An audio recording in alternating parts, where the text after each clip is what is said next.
और याद रखना, कम सैलरी वाला इंसान ज्यादा सैलरी वाले उस इंसान को पीछे छोड़ देता है जिसमें इन्वेस्टमेंट की आदत नहीं होती। अब ध्यान से सुनना मेरी अगली एडवाइस, ये सबसे ज्यादा इंपॉर्टेंट है। जितना मिल रहा है ना, उससे ज्यादा काम करना। अगर तुम्हें 20,000 की सैलरी मिल रही है तो तुम 20,000 का काम कभी मत करना दोस्त, तुम 40,000 का काम करना। कुछ लोग इससे बिल्कुल उलट करते हैं, 20,000 की सैलरी में 15,000 का काम करते हैं और खुद को बहुत स्मार्ट समझकर रोज घर आ जाते हैं। उनको लगता है आज भी बॉस को चूना लगा दिया, कुछ किया ही नहीं आज। ये तरीका आपको खुद अंदर से खोखला बना देता है और एक दिन आता है कि जितने का काम कर रहे होते हो ना, पगार उतनी ही हो जाती है। उसके उलट कुछ लोग ऐसे होते हैं जो 20,000 की सैलरी में 30,000 का काम करते हैं और हर दिन बेहतर होते जाते हैं और एक दिन उनकी सैलरी उनके काम के बराबर यानी 30,000 हो ही जाती है। और ऐसे लोग जब 30 मिलते हैं ना, तो 50 का काम करके एक दिन अपनी सैलरी 50 पर ले जाते हैं और यही तरक्की करने का लक्षण है। लेकिन दुनिया अनोखी है। यहां आदमी कहता है मुझे पहले ज्यादा मिले फिर मैं ज्यादा दूंगा, लेकिन सफल लोग उल्टा सोचते हैं। वो कहते हैं मैं पहले ज्यादा दूंगा ताकि दुनिया मेरी कीमत बढ़ाने पर मजबूर हो जाए। याद रखना, आपका फ्यूचर आपके एक्स्ट्रा एफर्ट से बनता है, ना कि आपकी बेसिक ड्यूटी से। बॉस आपको काम के लिए कहे ना कहे, आपकी सैलरी बढ़े या ना बढ़े, पर आप अपना स्टैंडर्ड इतना ऊंचा रखना कि एक दिन दुनिया बोले ये बंदा नहीं ब्रांड है, और एक दिन आएगा कि बॉस बोलेगा ही बोलेगा अगर इसको आगे नहीं बढ़ाया ना तो साला कंपनी का नुकसान हो जाएगा। अब सुनो सैलरी बढ़ाने की मेरी अगली एडवाइस, ये थोड़ा हटकर है। सैलरी सिर्फ मेहनत करने से नहीं, मेहनत दिखाने से बढ़ती है। जी हां, क्योंकि जो दिखता है वही बिकता है। दफ्तर में सबसे बड़ा धोखा है ये सोचना कि मैं चुपचाप काम करता हूं, एक दिन सबको दिखेगा। ऐसा कभी नहीं होता भाई। यहां भगवान भी अगर अवतार लेते हैं ना तो शंख बजता है कि प्रभु आ गए हैं। ये मार्केटिंग और एडवर्टाइजमेंट का जमाना है। चाहे कंपनी मीटिंग हो, चाहे इवेंट्स हो, चाहे टाउन हॉल, हर जगह तुम्हारी आवाज गूंजनी चाहिए। खुद की ब्रांडिंग करो। आज अगर तुम खुद को बेच नहीं सकते तो तुम्हारे टैलेंट की साला कोई कीमत नहीं। और काम अकेले कभी मत करना, टीम के साथ चलना, दूसरों की खूब मदद करना, क्योंकि जब तुम्हारा नाम दूसरों की जबान पर आएगा ना, तब बॉस के कान खड़े होंगे।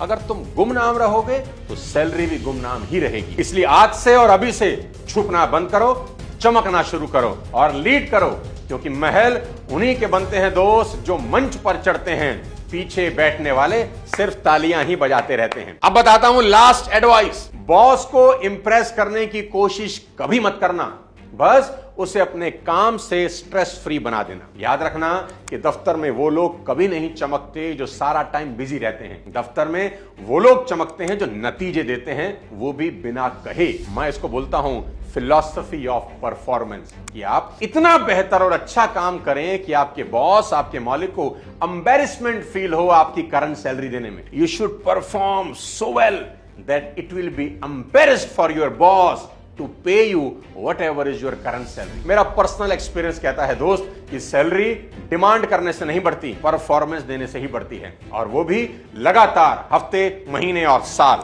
देखो, अगर तुम ऑफिस में वो इंसान हो ना जिसे देखकर बॉस की सिरदर्दी बढ़ती है तो भूल जाओ सैलरी हाइक। लेकिन अगर तुम वो इंसान बन गए जिसकी सिर्फ मौजूदगी ही आपके बॉस के लिए आराम है, तो तुम्हें सिर्फ सैलरी ही नहीं, जिम्मेदारी, इज्जत और मकाम भी मिलेगा। क्योंकि नौकरी में असली चमक अटेंडेंस से नहीं, परफॉर्मेंस से आती है। और किसी भी ऑर्गेनाइजेशन को परफॉर्मेंस ही चाहिए, आपकी अटेंडेंस नहीं। तुम अपने ऑफिस के लिए मजबूरी नहीं, जरूरी होने चाहिए। इंदिरा गांधी ने कहा था कि इस दुनिया में दो तरह के लोग होते हैं, एक परफॉर्म करने वाले और दूसरे क्रेडिट लेने वाले। तुम पहले वाले बनना, क्योंकि वहां कंपटीशन ना के बराबर है। दोस्तों, आपको आगे बढ़ाना मेरा हमेशा से मोटिव रहा है। उम्मीद करता हूं ये पांचों बातें आप अगले 5 महीने में जरूर इंप्लीमेंट करेंगे। अब वीडियो के आखिरी पार्ट में मैं वो गलतियां बताने जा रहा हूं जो एज अ एम्प्लॉय आपको कभी नहीं करनी चाहिए। सबसे पहले नेगेटिव एटीट्यूड और कंप्लेनिंग नेचर। जो इंसान बार बार शिकायत ही करता रहता है, अपनी टोन में नकारात्मकता रखता है, ये आदतें ऑफिस के अंदर उसकी इमेज को खराब कर देती हैं। भले ही आप टेक्निकली कितने ही स्ट्रांग क्यों ना हो, आपकी वैल्यू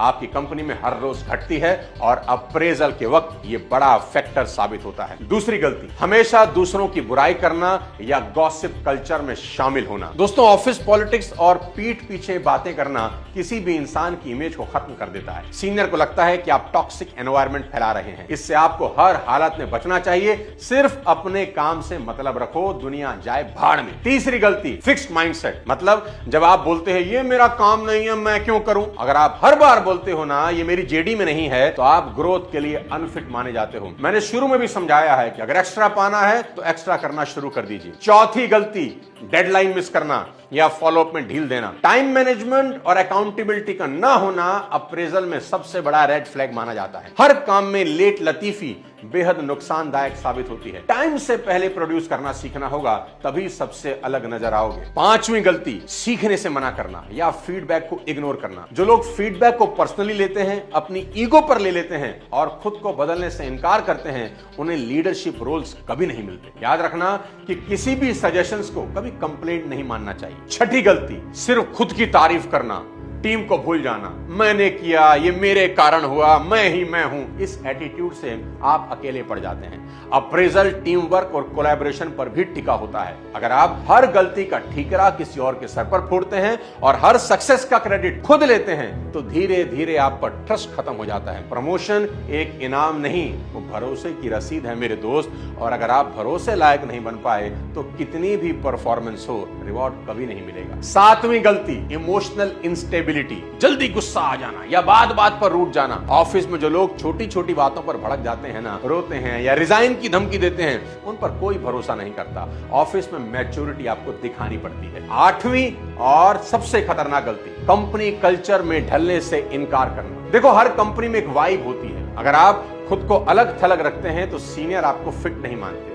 आपको कंपनी के सिस्टम में जेल होना ही आना चाहिए। मैं चाहे ये करूं, मैं चाहे वो करूं, मेरी मर्जी, ये सब नहीं चलता। अलाइनमेंट किसी भी ऑफिस ग्रोथ की सबसे बड़ी नीड है। नौवीं और आखिरी गलती बताता हूं, ऑफिस एथिक्स का उल्लंघन कर डालना। लेट आना, बार बार छुट्टी लेना, काम के समय सोशल मीडिया में लगे रहना, व्हाट्सएप देखते रहना, इंस्टाग्राम देखते रहना, ये सब आपके प्रोफेशनल कैरेक्टर को गिरा देता है। काम के वक्त सिर्फ काम करना और ऑफिस को मंदिर ही मानना मेरे दोस्त, क्योंकि मंदिर में भगवान से कुछ मांगने ही जाते हो और आपका ऑफिस आपको वो सब देता है जो मांगने आप मंदिर जाते हो। इसलिए अपने वर्क प्लेस की बहुत इज्जत करना। दोस्तों, अब आप दो रास्ते पर खड़े हो। एक रास्ता जो आपको वहीं ले जाएगा जहां आप हर साल जाते हो, बिना हाइक, बिना पहचान, सिर्फ फ्रस्ट्रेशन के साथ। और दूसरा रास्ता जहां आप अपनी गलती पकड़ते हो, आदतें बदलते हो और खुद को उस इंसान में बदलते हो जो सैलरी नहीं, अपनी काबिलियत की कीमत तय करता है। तो आज एक वादा करो, अब मैं सिर्फ काम नहीं करूंगा, मैं असर छोड़ूंगा,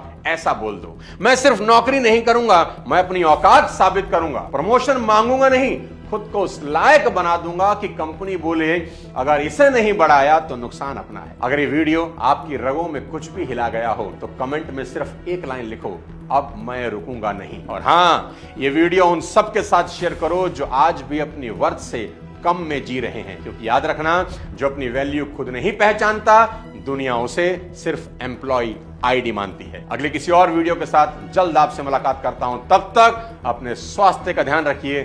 थैंक यू सो मच और बढ़ते रहिए।